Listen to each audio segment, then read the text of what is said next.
Chairman, my amendment would allow members of Congress to nominate qualified candidates for admission to the U.S. Coast Guard Academy. Located in New London, Connecticut, the Coast Guard Academy is one of the 5 prestigious U.S. service academies. The others are the Military Academy in West Point, New York, the Naval Academy in Annapolis, Maryland, the Air Force Academy in Colorado Springs, Colorado, and the Merchant Marine Academy in Kings Point, New York. These service academies provide 4-year graduate educations on a tuition-free basis to help mold talented young people into the nation's future leaders. Upon graduation, Service Academy cadets become commissioned officers and active and reserve components of the military, the Merchant Marines, and/or the U.S. Coast Guard. Under current law, members of Congress are authorized to nominate candidates to all U.S. service academies except the U.S. Coast Guard Academy. The Coast Guard Academy uses an admission process similar to the processes used at traditional civilian colleges and universities. On an average, the Coast Guard accepts almost 400 applicants each academic year. Of those 400 applicants, a disproportionate number hail from states that border the Atlantic and Pacific Oceans. The rest of the country is largely underrepresented.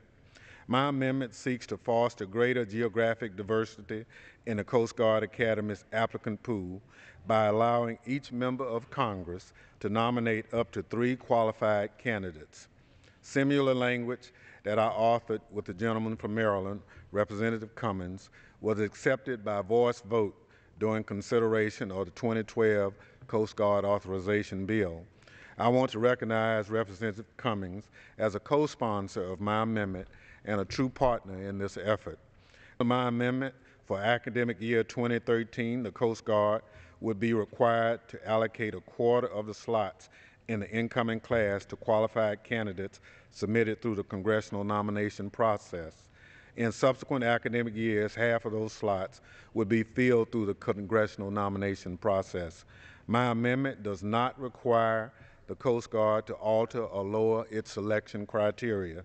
To the contrary, it anticipates that the Coast Guard will utilize its criteria to select the best candidates from the pool of member-nominated candidates to fill half of the slots in incoming class, just as it will do in filling remaining slots in the other half of the class. Additionally, my amendment does not require the Coast Guard to increase class sizes.